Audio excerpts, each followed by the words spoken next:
Hello friends, आप सभी को शिक्षक दिवस की बहुत बहुत बधाई हो। दोस्तों, हर साल 5 सितंबर को भारत में शिक्षक दिवस मनाया जाता है। यह शिक्षक दिवस शिक्षकों के सम्मान के लिए मनाया जाता है। दोस्तों, 5 सितंबर को भारत के दूसरे राष्ट्रपति सर्वपल्ली राधाकृष्णन का जन्मदिन होता है। वह भारत के प्रथम उपराष्ट्रपति भी रहे।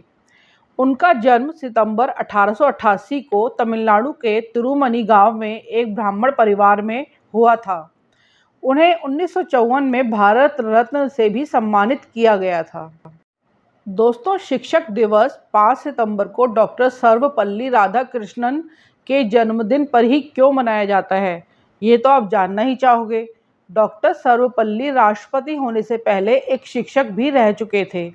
तो जब वे राष्ट्रपति बने तो जिन छात्रों ने उनसे शिक्षा ली थी, उनके राष्ट्रपति बनने की खुशी में वे उनके जन्मदिन को धूमधाम से मनाना चाहते थे।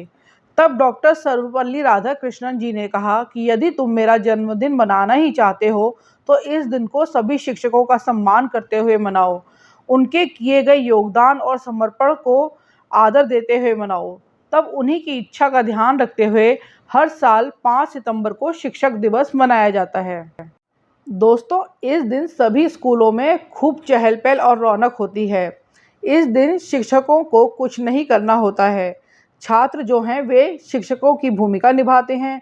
कुछ छात्रों को शिक्षकों की भूमिका अदा करने के लिए चुना जाता है।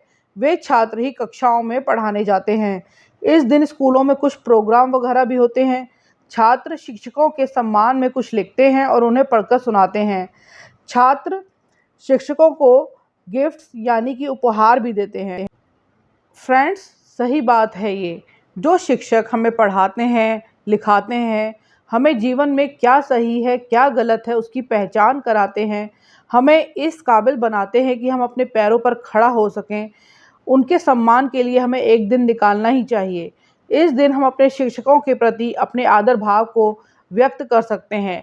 उन्हें एहसास करा सकते हैं कि अगर वो हमें ज्ञान देते हैं तो हम भी उनके प्रति इस बात के लिए कृतज्ञ हैं। देखो फ्रेंड्स, बच्चों का भविष्य घर में माता पिता और स्कूलों में टीचर पर निर्भर करता है। अगर दोनों का तालमेल सही हो तो कहने ही क्या, बच्चे के भविष्य को तो चार चांद लग ही जाएंगे। लेकिन फ्रेंड्स, मैंने कई बार देखा है जैसे कि टीचर ने तो क्लास में बच्चे को पढ़ाया और होमवर्क करने को दिया, लेकिन घर में पेरेंट्स कोई रूटीन ही फॉलो नहीं कर रहे हैं। जैसे कि बच्चा सारा टाइम टीवी या मोबाइल देख रहा है और खेल रहा है, लेकिन अपना होमवर्क ही नहीं कर रहा है, तो उस पर कोई ध्यान ही नहीं दिया जा रहा है।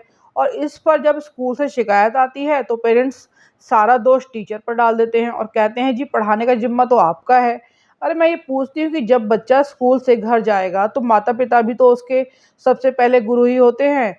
तो स्कूल में टीचर ने अपनी रिस्पॉन्सिबिलिटी ठीक से निभाई है तो घर पर तो आप ही निभाओगे ना। ऐसे ही मैं कुछ टीचर्स से ये कहना चाहूँगी, खासकर जो कि छोटी क्लासेस को पढ़ाते हैं, कि छोटे बच्चों को समझें और प्यार से उनके साथ बर्ताव करें। अगर बच्चे के साथ कोई परेशानी आती है तो उसके पेरेंट्स से बात करके उस समस्या का समाधान ढूंढें। तो दोस्तों, कहने का मतलब यह है कि स्कूल और घर दोनों का वातावरण मिलकर ही एक बच्चे का भविष्य तय करते हैं। माता पिता को चाहिए कि घर से बच्चे को सिखाकर भेजें कि जो शिक्षक हमें शिक्षा देते हैं उनका सम्मान करें।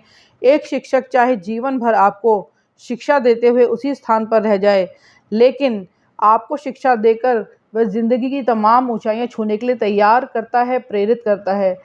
कुछ शिक्षकों को तो अपने विद्यार्थियों से इतना लगाव होता है कि यदि विद्यार्थियों के पास किताबें वगैरह खरीदने के लिए पैसे नहीं होते तो वे उनकी मदद करते हैं, उन्हें अलग से टाइम निकाल कर पढ़ाते भी हैं। दोस्तों, ऐसे ही उन विद्यार्थियों की भी कमी नहीं जो कि अपने शिक्षकों को जीवन भर पूरा सम्मान देते हैं। तो मैं आपको एक ऐसा ही किस्सा सुनाना चाहती हूँ, भारत के 9वें राष्ट्रपति डॉक्टर शंकर दयाल शर्मा और ओमान के राजा काबूस बिन सईद के बारे में। दोस्तों, डॉक्टर शंकर दयाल शर्मा राष्ट्रपति होने से पहले शिक्षा के क्षेत्र में काम कर चुके थे। एक बार राष्ट्रपति के रूप में 1994 में डॉक्टर शंकर दयाल शर्मा देश ओमान गए। उन्हें मस्कट का दौरा करना था। तो ओमान के राजा काबूस राष्ट्रपति को लेने के लिए हवाई अड्डे पर पहुंच गए और जैसे ही शंकर दयाल शर्मा जी की फ़्लाइट हवाई अड्डे पर पहुंची तो वह उन्हें लेने के लिए उनकी सीट तक गए और जिस कार में डॉक्टर शंकर दयाल शर्मा को जाना था, उसके ड्राइवर को गाड़ी नहीं चलाने दी और खुद ही कार चलाकर उन्हें लेकर गए। तब वहाँ की मीडिया ने सुल्तान से सवाल किए कि जब आज तक किसी के लिए प्रोटोकॉल्स या नियम नहीं तोड़े गए, तो आज इन राष्ट्रपति के लिए आपने ऐसा क्यों किया? तब काबूस ने कहा कि मैं किसी राष्ट्रपति को लेने के लिए हवाई अड्डे पर नहीं गया था, बल्कि मैं तो अपने शिक्षक को लेने गया था। क्योंकि जब मैं भारत में पढ़ाई करने गया था, तब डॉक्टर शंकर दयाल शर्मा मेरे प्रोफेसर रह चुके थे। मैंने तो बस अपने शिक्षक को सम्मान दिया है और कुछ नहीं।